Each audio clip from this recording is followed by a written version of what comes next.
से आज सबका प्रेम हो जाला।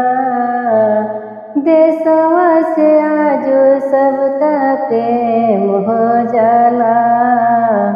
आवेला तिरंगा बड़ा शोर हो जाला। आवेला तिरंगा बड़ा शोर हो जाला।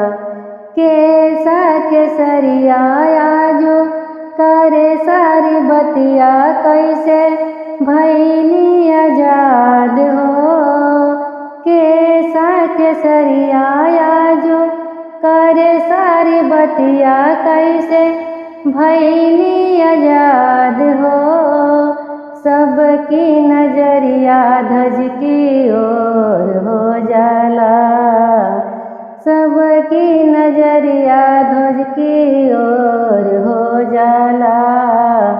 आवेला तिरंगा बड़ा शोर हो जाला।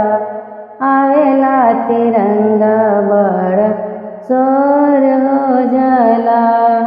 झंडा के बतियाया जो करे सारी सखिया जो करे सारी सखिया कैसे भैला आजाद हो।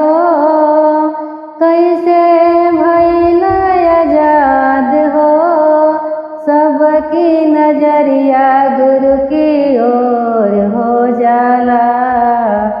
सबके नजरिया गुरु के ओर हो जाला।